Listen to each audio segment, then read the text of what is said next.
matchup. The Fiora's not there available for a skill matchup, and Cloud9 are hovering. An old favorite of theirs. They are a Shen top team since the Impact days. One of the scary things, though, is that it's not ideal to lose a portion of your jungle like the Wolf Camp, but because Svenskeren did start topside and got access to his Raptors and Krugs. Oh, we're here. Tarzan's behind the tower. Chovy looking for the wall dive, lands it. Cocoon's going to follow up, and that is first blood to Griffin. I was going to say, it's not the end of the world for Now?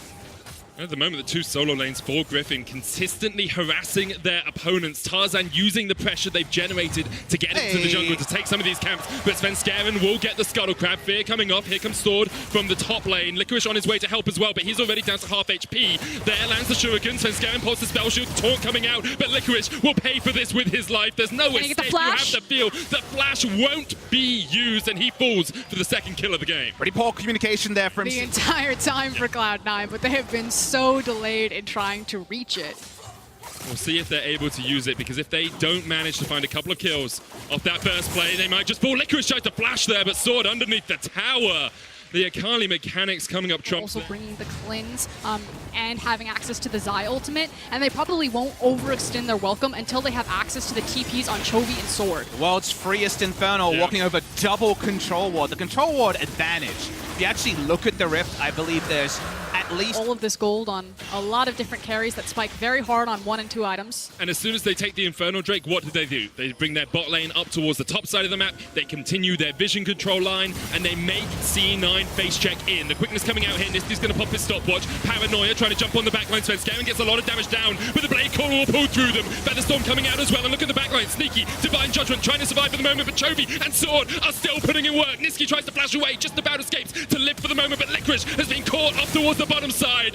Niski will fall, Licorice will fall, C9 will fall. They'll even take one under the towers for good measure. 7-0 to Griffin. And Griffin decide to go after Chovy because Akali has the Shroud, probably not the greatest target. That they have someone set up to get chip damage on a tower or somehow trade. It's one of those old adages that can be applied. Up, Rakan can jump away.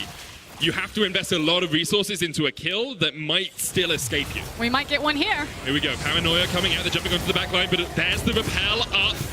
And you can see Tarzan falls in the middle of them all. Shut down for C9. They find a single kill. They're on the board. That's the important thing. Objective to fight around. So that's a sort of misfight from Griffin where they could have just been spread across the map a bit better. Seeing the TP. Oh! Blade Cord does a lot of damage there to Svenskeren. The charm coming out. Sneaky's the one caught up in it. Underneath the tower, he will fall. And now the chase is on. Svenskeren with a great shield. He'll fall in the end, though, and Zazel follows shortly after. It's a double for Sword. He's 6-0-0 on this Akali. And it felt pretty good for Cloud9 for, I'm going to say, 15 seconds there before Griffin showed up. Cloud9 didn't even get the tower, now looking in the mid lane. They know Niski doesn't have ult here. The Hextech ultimatum will lock Niski in a box, and that box will end up being a coffin. He falls in the mid lane. Tower goes down in the top. That Papa keeps alluding to. Now that you don't have the Galley ultimate, that's just another piece that Objectives, they cannot afford to give up Baron.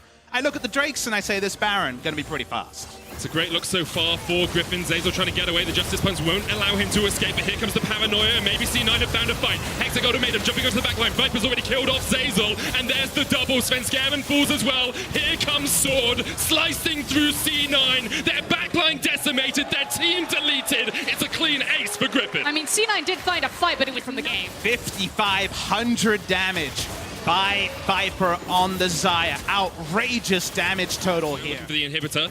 You can see Sword is down towards the bottom side of this, keeping Licorice busy. Here comes the Paranoia. The one punch has been thrown by C9, but they really don't have the damage to take down anyone. Griffin, Lehen's still alive. Viper there as well. They just clean them up. You can't even cast this. It is disgusting to watch. Dirty stuff from Griffin. No response from Cloud9.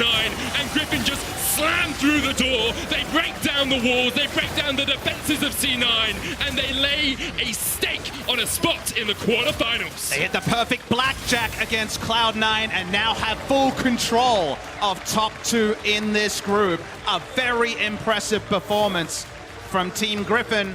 And Cloud9 need to find a mental reset and also need the stars to align to escape from the group. I mean, we've had a lot of dominant victories at this tournament so far, but that might have been just the most brutal.